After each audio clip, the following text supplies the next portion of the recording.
यो नः प्रचोदयात्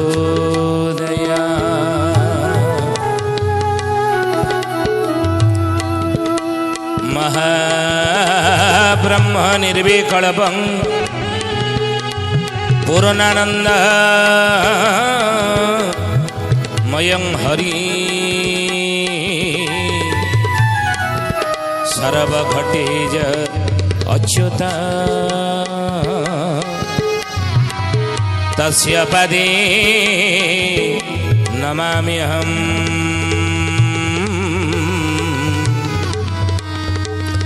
तस्य पदे नमाम्यहम्। बोलिए महापुरुष अच्युतानंद जी की जय।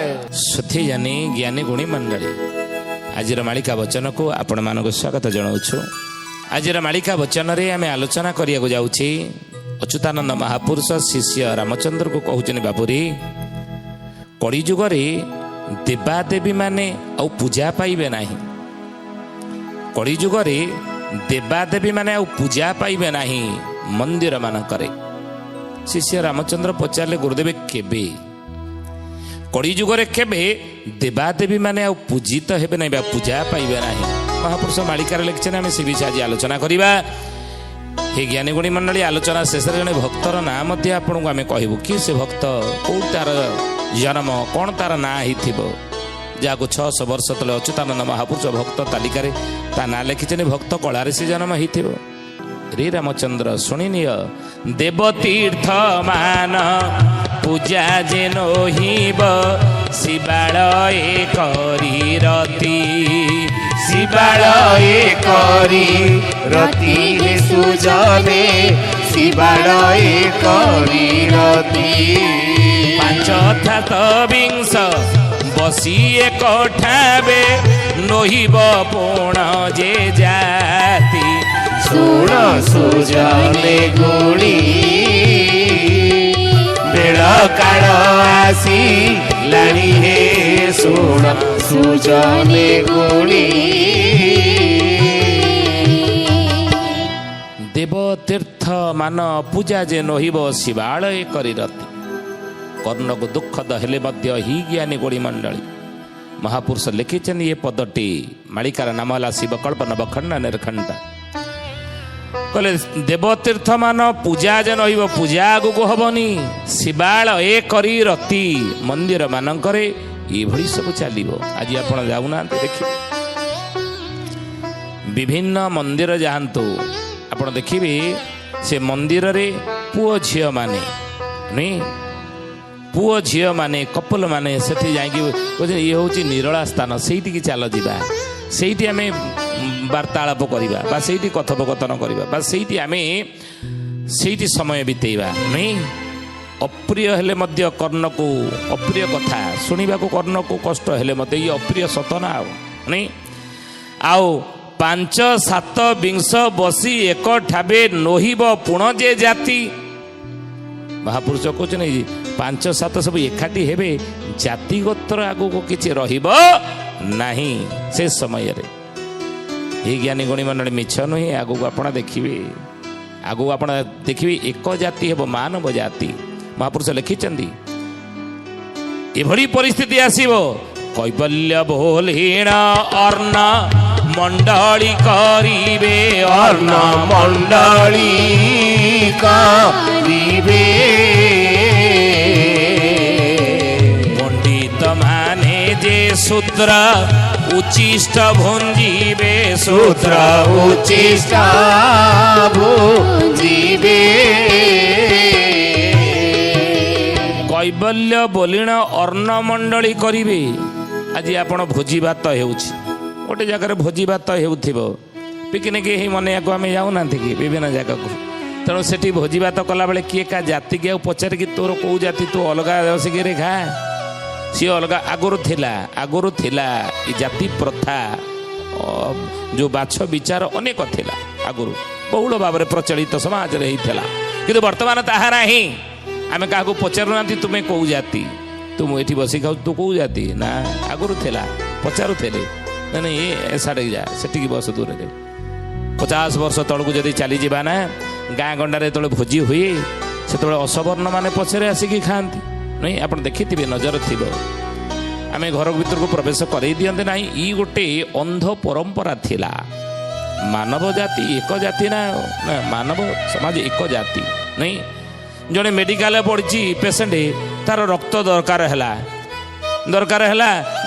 ଆର ବି ପଜିଟିଭ କି ଏ ବି ନେଗେଟିଭ, ସେ ଖୋଜିବେ ନାହିଁ। ତା ପରିବାର ଲୋକଙ୍କର କାହାର ନାହିଁ, ତାଙ୍କ ଜାତିରେ କାହାର ସେ ପାଇଲେନି, ତାହେଲେ ଗୋଟେ ଯଦି ଅସବର୍ଣ୍ଣ ଠାରେ ଦେଖିଲେ କି ନିଚ ଜାତିରେ ଦେଖିଲେ ତାର ମିଶି ଯାଉଛି ବ୍ଲଡ଼, ଏ ବି ନେଗେଟିଭ କି ବି ପଜିଟିଭ, ଦେଲେ ହିଁ ବଞ୍ଚିବ। ସେଠିକି ପଚାରିବେ କେଉଁ ଜାତି ଟିକେ କହ, ତୁ କେଉଁ ଜାତି କହ, ତା ସେଇ ମୋ ଜାତିର ହେଲେ ମୁଁ ତୋ ରକ୍ତ ଗ୍ରହଣ କରିବି, ନହେଲେ ଗ୍ରହଣ ମରିବୁ ତୁ।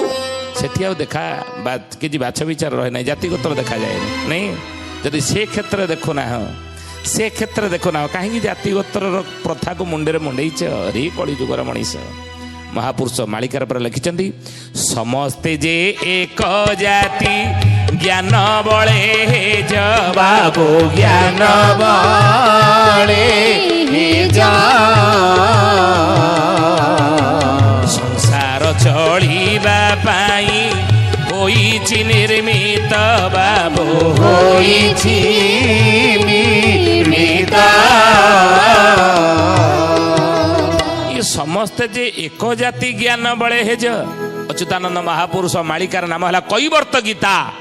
କୈବର୍ତ୍ତ ଗୀତାରେ କହିଲେ ସମସ୍ତେ ଯେ ଏକ ଜାତି ଜ୍ଞାନ ବଳେ ହେଜ। ତୁମେ ଜ୍ଞାନ ବଳରେ ଦେଖୁନ ସମସ୍ତେ ପୁରା ଏକ ଜାତି। ସୃଷ୍ଟି ଭିଆଣ ବ୍ରହ୍ମା ଯେଉଁ କଲା, 56 କୋଟି ଜୀବ ଭିଆଇଲା, ସେଥିରେ ମାନବ ହୋଇଲା ସାର, ବର୍ଣ୍ଣ ଗୋଟିଏ ହେଲା କର୍ମ ବଳର। ବର୍ଣ୍ଣରୁ କର୍ମ ଯେ ସୃଷ୍ଟି ହୋଇଛି, କର୍ମ ଛଡ଼ା ଆଉ ନାହିଁ ରେ ଗତି। ତେଣୁ ବର୍ଣ୍ଣଟା କର୍ମରୁ ଆସିଛି ବୋଲି ଗୀତାରେ ଭଗବାନ କୃଷ୍ଣ ଅର୍ଜୁନକୁ କୁରୁକ୍ଷେତ୍ରରେ ବୁଝେଇଲେନି ମହାଭାରତ ଯୁଦ୍ଧରେ, ରେ ଅର୍ଜୁନ ଚାତୁର୍ବର୍ଣ୍ଣ ମୟା ସୃଷ୍ଟା ଗୁଣ କର୍ମ ବିଭାଗେ ସହ, ମୁଁ 4 ଜାତି ତିଆରି କରିଛି, ବ୍ରାହ୍ମଣ କ୍ଷତ୍ରିୟ ବୈଶ୍ୟ ଶୂଦ୍ର।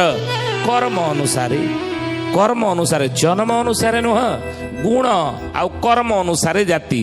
ଯିଏ ଯେଉଁ ଗୁଣର ତା କର୍ମ ଯେମିତି, ସେ ସେଇ ଜାତିରେ ହିଁ କ'ଣ ପରିଚିତ ହେବ ନା ପରିଗଣିତ ହେବ। ଜନ୍ମରୁ ନୁହଁ, କର୍ମରୁ ହିଁ ଜାତି। କର୍ମରୁ ବର୍ଣ୍ଣ ଯେ ସୃଷ୍ଟି ହୋଇଛି, କର୍ମ ଛଡ଼ା ଆଉ ନାହିଁରେ କିଛି, ମହାପୁରୁଷ ଲେଖିଛନ୍ତି। ତେଣୁ ହି ଜ୍ଞାନୀ ଗୁଣୀ ମଣ୍ଡଳୀ, ଆଗକୁ ଆପଣ ଦେଖିବେ ଜାତିଗୋତ୍ର ଇଏ ସମାଜରୁ ପ୍ରଥା ଧୀରେ ଧୀରେ ଉଠିଯିବ। ଥିଲା କ'ଣ ନା ବାଲ୍ୟ ବିବାହ ପ୍ରଥା, ଇଏ ଉଠି ଯାଇଛି ଏ ପ୍ରଥା। ଥିଲା ସତୀଦାହ ପ୍ରଥା, ଇଏ ଉଠିଗଲାଣି। ପରଦା ପ୍ରଥା ଥିଲା, ଉଠିଗଲାଣି। ଏଇଟା ଯେଉଁ ଅଛି ଜାତିଗୋତ୍ର ପ୍ରଥା, ଇଏ ମଧ୍ୟ ଧୀରେ ଧୀରେ ଉଠିଯିବ ବୋଲି ଅଚ୍ୟୁତାନନ୍ଦ ମହାପୁରୁଷ ଲେଖିଲେ। ଏକ ମୁଖରୁ ଅପର କରୁଥିବେ ଗ୍ରାସ ବାବୁ କରୁଥିବେ ଗ୍ରାସ, ଗଞ୍ଜାଇ ଘାଇଣ ଖାଲି ବୋଲାଇବେ ଦାସ ବାବୁ ବୋଲାଇବେ ଦାସ। ଆଜିକାଲି ଆପଣ ଦେଖିବେ ଯେଉଁମାନେ ଗଞ୍ଜେଇ ଟାଣୁଥିବେ, ଗଞ୍ଜେଇ ନିଶାର ଅଭ୍ୟାସ ଯାହାକୁ ଥିବ, 8-10 ଜଣ ବଜାଇଥିବେ, ଯିଏ ଟାଣୁଥିବେ ସେ ତା ପାଟ ଦେଖିବେ ଚିଲମଟି, ସିଏ ଟାଣି ସାରିଯିବ, ତା ପାଠରୁ ଆଉ ଜଣେ ନେଇଯାଉଥିବ, ସେ ମୋତେ ଦେ, ସିଏ 200ଟା ଟାଣିବ, ତା ପାଖରେ ଆଉ ଜଣେ ବସିବ, ସେଠି କ'ଣ ପଚାରନ୍ତି ଇରେ ତୋ ପାଠରୁ ମୁଁ ନେଲି ଏ ଚିଲମ, ତୁ କେଉଁ ଜାତି ପଚାରନ୍ତି ନା। ଏଇ କଥା ମହାପୁରୁଷ ଲେଖିଲେ। ସେଠି ଜାତିଗୋତ୍ର ଦେଖୁନାହାନ୍ତି, ଏଠି ଆପଣ ଦେଖିଲେ ନା। ଆଗକୁ ମହାପୁରୁଷ ଲେଖିଛନ୍ତି, 7-5 ବସି ଏକଠାବେ ନହିବ ପୁଣ ଯେ ଜାତିଗୋତ୍ର ଉଠିଯିବ। ଆଉ ସେତେବେଳେ ଦେବତୀର୍ଥ ମାନ ପୂଜା ଯେ ନହିବ, ଶିବାଳୟ କରି ରାତି, ଶିବାଳୟ କରି ରତି। ଦେବତୀର୍ଥ ମାନ ସବୁ ଯାକ କ'ଣ ମହାପୁରୁଷ କହିଲେ, ପୂଜା ସେଠି ହେବ ନାହିଁ। ବୁଝିଲି, ମହାପୁରୁଷ ଲେଖିଛନ୍ତି। बोलिए महापुरुष अच्युतानंद जी की ସେଥି ଜାନି ଜ୍ଞାନୀ ଗୁଣୀ ମଣ୍ଡଳୀ। ଆଲୋଚନା ଶେଷରେ ଜଣେ ଭକ୍ତର ନାଁ ମଧ୍ୟ ଆମେ କହିବୁ, କିଏ ସେ ଭକ୍ତ, କ'ଣ ତାର ନାଁ, କୋଉଠି ତାର ଜନ୍ମ ହେଇଥିବ। ମହାପୁରୁଷ କହିଲେ ଦେବତୀର୍ଥ ମାନ ପୂଜା ଯେ ରହିବ, ଦେବତୀର୍ଥ ମାନ ପୂଜା ହେବ ନାହିଁ। ମହାମୁନି ବ୍ୟାସଦେବ କହିଛନ୍ତି ଏ କଥା ଆଗରୁ ବହୁତ ପୂର୍ବରୁ। ମହାମୁନି ବ୍ୟାସ ଭବିଷ୍ୟ ପୁରାଣରେ କ'ଣ କହିଲେ, କଳଉ 10 ସହସ୍ରାଣୀ विष्णु तेजंती मेदिनी तदर्थे ग्राम देवती ଦଦର୍ଥେ ଜାହ୍ନବୀ ଗଙ୍ଗା। ମହାମୁନି ବ୍ୟାସଦେବ କହିଲେ, ଆପଣମାନେ ଶୁଣି ନିଅନ୍ତୁ, ଆମେ କହୁନୁ, ବ୍ୟାସଦେବ ଲେଖିଛନ୍ତି କଳଉ 10 ସହସ୍ରାଣୀ ବିଷ୍ଣୁ ତେଜନ୍ତି ମେଦିନୀ। କହିଲେ ଯେତେବେଳେ କଳିଯୁଗ 10,000 ବର୍ଷ ଭୋଗ ହେଇଯିବ ନା, କଳିଯୁଗର ଆୟୁଷ ଆପଣ ଜାଣିଛନ୍ତି କେତେ, 4,32,000 କଳିଯୁଗର ଅଟଇ ଆୟୁଷ, 4,32,000 ବର୍ଷ କଳିଯୁଗର ଆୟୁଷ। କିନ୍ତୁ କଳିଯୁଗ ଯେତେବେଳେ 10,000 ବର୍ଷ ଭୋଗ ହେଇଯିବ, ସେତେବେଳେ ବିଷ୍ଣୁ ତେଜନ୍ତି ମେଦିନୀ। ଏ ମେଦିନୀ କହିଲେ ପୃଥିବୀ କି ଭଗବାନ ବିଷ୍ଣୁ ତ୍ୟାଗ କରିଦେଇ ସ୍ୱଧାମ ପ୍ରତ୍ୟାବର୍ତ୍ତନ କରନ୍ତି, ସ୍ୱଧାମକୁ ବୈକୁଣ୍ଠ ଧାମକୁ ଚାଲିଯାଆନ୍ତି। ତଦର୍ଧେ ଗ୍ରାମ ଦେବତୀ। ଆଉ କଳିଯୁଗ ତାର ଅଧେ, 10,000 ଅଧେ କହିଲେ କେତେ, 5,000। ତେଣୁ କଳିଯୁଗ 5,000 ବର୍ଷ ଭୋଗ ହେଇଗଲେ ଗ୍ରାମ ଦେବା ଦେବୀ ମାନେ, ଗ୍ରାମରେ ଦେବାଦେବୀ ମାନେ ଆଉ ମନ୍ଦିରରେ ରହନ୍ତି ନାହିଁ, ଗ୍ରାମ ଦେବତୀ ମାନେ ମନ୍ଦିର ଛାଡ଼ିକି ଚାଲିଯାଆନ୍ତି। 5,000 ବର୍ତ୍ତମାନ 5,000 ବର୍ଷ ଭୋଗ ସଇଲାଣି କଳିଯୁଗ। ତଦର୍ଧେ ଜାହ୍ନବୀ ଗଙ୍ଗା, ତାର ଅଧେ କହିଲେ କେତେ, 5,000 ଅଧେ କହିଲେ 2,500। 2,500 ବର୍ଷ କଳିଯୁଗ ଭୋଗ ହେଲେ ଗଙ୍ଗା ଆଉ ପୃଥିବୀରେ ରହିବେ ନାହିଁ। ଯେଉଁ ଗଙ୍ଗା ବିଷ୍ଣୁ ନଖ ମୂଳରେ ଥିଲେ ନୁହେଁ, ସେ ବହି ଆସିଛନ୍ତି କଳକଳ ନାଦରେ ପୃଥିବୀ ପୃଷ୍ଠରେ ପ୍ରବାହିତ ହେଇଛନ୍ତି। ସେ ଗଙ୍ଗା 2,500 ବର୍ଷ କଳିଯୁଗ ଭୋଗ ପରେ ଚାଲି ଯାଇଛନ୍ତି। ଆଉ ଗଙ୍ଗା ମାତା ନାହାନ୍ତି। ହଁ, ଗଙ୍ଗା ନଦୀ ରହିଛି, ନଦୀ ପ୍ରବାହିତ ହେଇଛନ୍ତି, କିନ୍ତୁ ଗଙ୍ଗା ମା ନାହାନ୍ତି, ଆଉ ରହିବେ ନାହିଁ ବୋଲି ବ୍ୟାସଦେବ ଲେଖିଲେ। ତେଣୁ ସେଇଥିପାଇଁ ମହାପୁରୁଷ ଲେଖିଲେ ନା, ଗ୍ରାମେ ଗ୍ରାମ ଦିଅ ଅପୂଜା ରହିବେ, ବୃନ୍ଦାବତୀ ଫିଙ୍ଗି ଦେବେ, ବଉଳ ଲୋ ବୃନ୍ଦାବତୀ ଫିଙ୍ଗି ଦେବେ। ମଣିଷ ତିଆରି କରିଛନ୍ତି ପରା, କଥା କହିବ କି କେବେ। ଜୟ ଜଗନ୍ନାଥ, ଜୟ ଜଗନ୍ନାଥ, ଜୟ ଜଗନ୍ନାଥ, ଜୟ ଜଗନ୍ନାଥ। ମହାପୁରୁଷ କହିଲେ ରାମରେ ଗାଁର ଦିଅଁ ଦେବତା ମାନେ କାହିଁକି ମନ୍ଦିର ଛାଡ଼ିକି ଗାଁ ଛାଡ଼ିକି ଚାଲିଯିବେ, କାରଣ କ'ଣ ତା ପଛରେ ଶୁଣିନିଅ।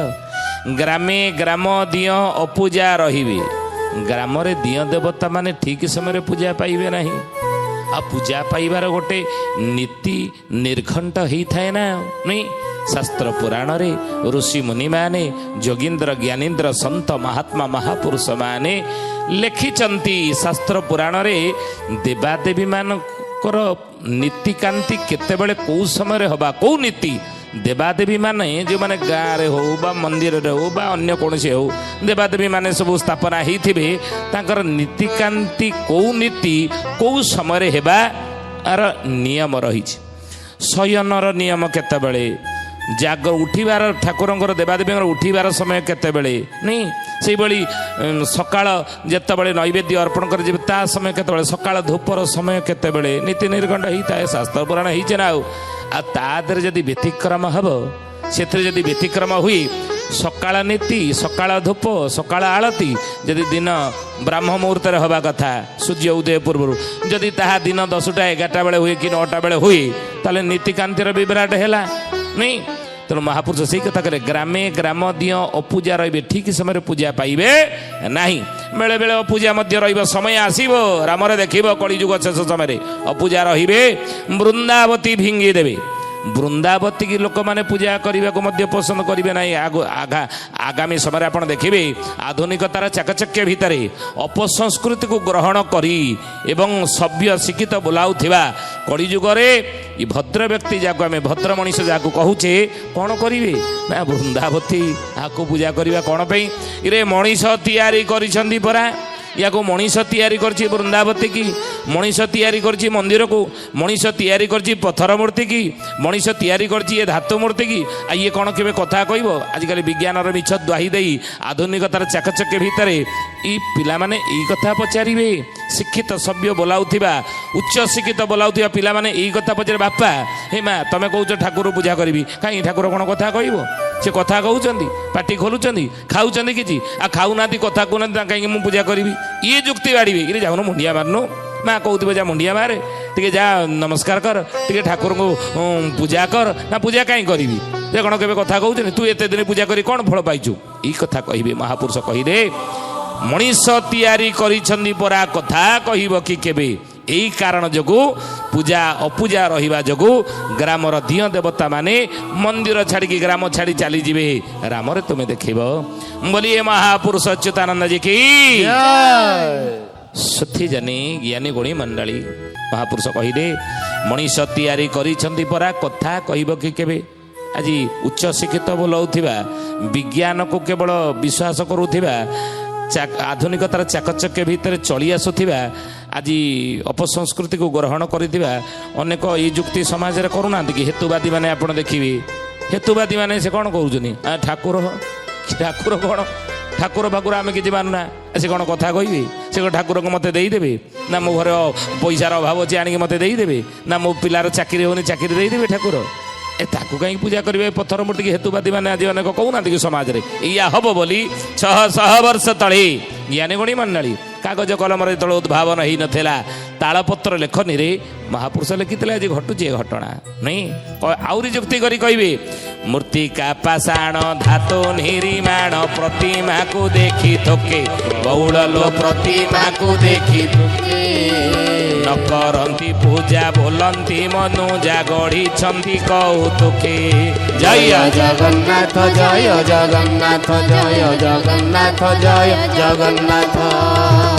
ଅଚ୍ୟୁତାନନ୍ଦ କହିଲେ କହିଲେ ରାମରେ ଖାଲି ସେତିକି ନୁହେଁ, ଆହୁରି ଯୁକ୍ତି କରି କହିବେ ମୂର୍ତ୍ତିକା ପାଷାଣ ଧାତୁ ନିର୍ମାଣ। ଦେବାଦେବୀ ମାନେ କୋଉଥିରେ ନିର୍ମାଣ? ମୂର୍ତ୍ତିକା କହିଲେ ମାଟି, ପାଷାଣ କହିଲେ ପଥର, ଧାତୁ କହିଲେ ସେ ତମ୍ବା ହେଉ ବା ପିତ୍ତଳ ହେଉ, ପିତ୍ତଳ ମୂର୍ତ୍ତି ହେଉ ବା ତମ୍ବା ମୂର୍ତ୍ତି ହେଉ ବା ରୂପାର ମୂର୍ତ୍ତି ହେଉ ସୁନାର ମୂର୍ତ୍ତି ହେଉ, ଏସବୁ ଏଇ ଧାତୁ ମାନଙ୍କରେ ଦିଅଁ ଦେବତା ମାନେ ତିଆରି ହେଇଛନ୍ତି ନା ନିର୍ମିତ ହେଇଛନ୍ତି। ଆଉ ପ୍ରତିମାକୁ ଦେଖି ଥୋକେ ବିଜ୍ଞାନର ମିଛ ଦ୍ୱାହି ଦେଇ ଆଧୁନିକର ଚାକଚକ୍ୟ ଭିତରେ ଉଚ୍ଚ ଶିକ୍ଷିତ ବୋଲାଉଥିବା ପିଲାମାନେ କହିବେ ନ କରନ୍ତି ପୂଜା ବୋଲନ୍ତି ମନୁଜା ଗଢ଼ିଛନ୍ତି କୌତୁକି।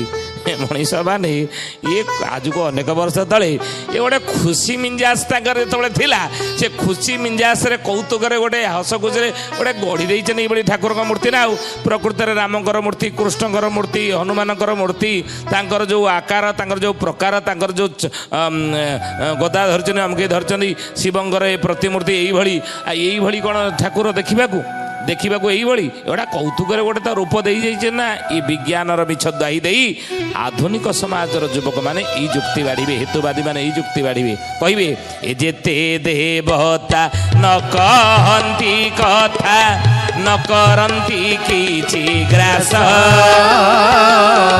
ଯେ ପୂଜେ ସେ ଭୁଞ୍ଜେ ଜନ ମନ ରଞ୍ଜେ ପ୍ରତିମା କରି ସୁବେଶ ପ୍ରତିମା କରି ସୁବେଶ ହେ ସୁଜନେ ପ୍ରତିମା କରି ସୁବେଶ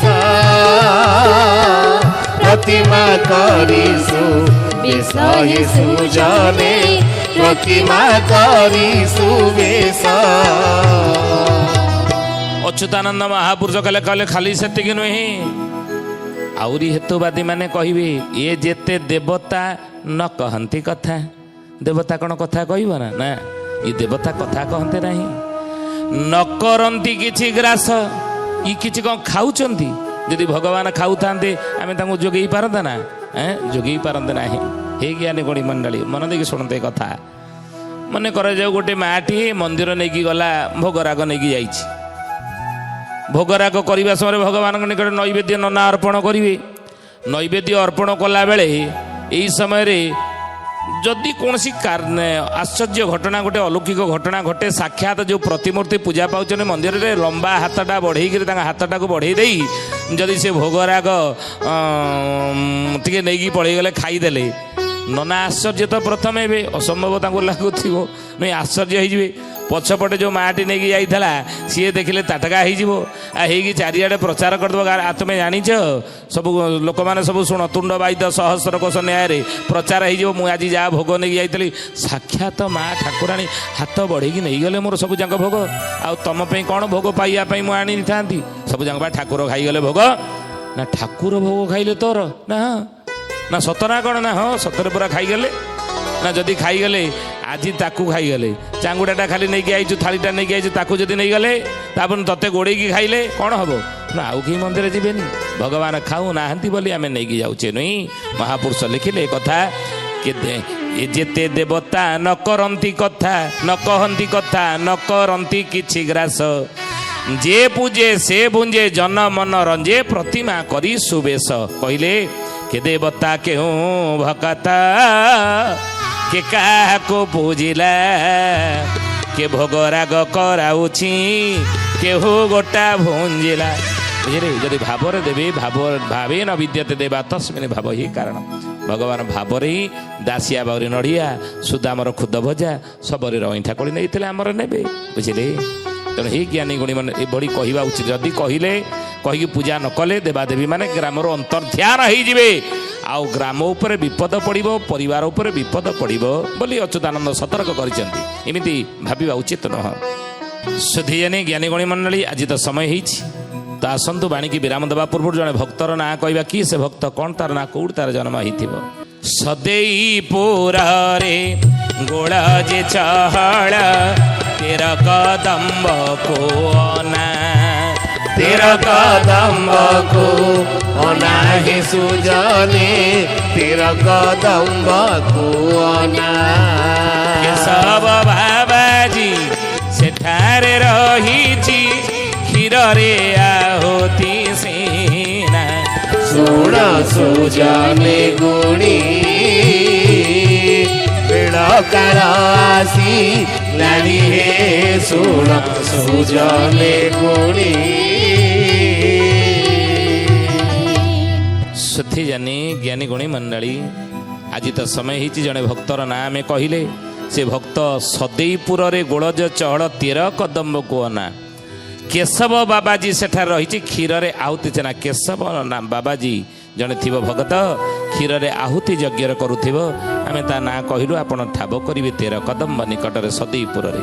ତ ଆସନ୍ତୁ, ସମୟ ହେଇଛି, ପ୍ରଭୁଙ୍କର ନାମ ନେଇ ବାଣୀକି ବିରାମ ଦେବା।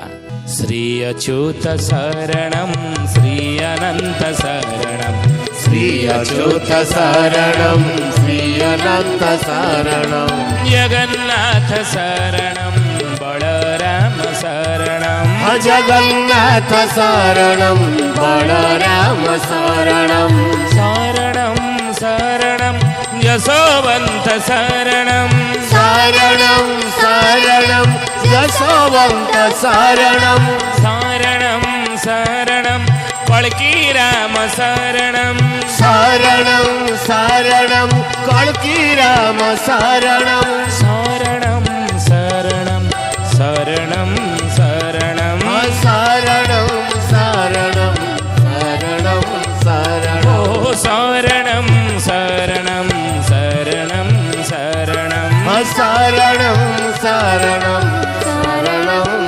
ଶରଣମ୍। ସୁଧୀଜନୀ ଜ୍ଞାନୀ ଗୁଣୀ ମଣ୍ଡଳୀ, ଆଜି ପାଇଁ ଆସନ୍ତୁ, ବାଣୀକି ଏଠାରେ ବିରାମ ଦେବା। ପୁଣି ଆସନ୍ତା ଅଧ୍ୟାୟରେ ଭେଟ ହେବା। ରହୁଛୁ। ହରି ଓମ୍।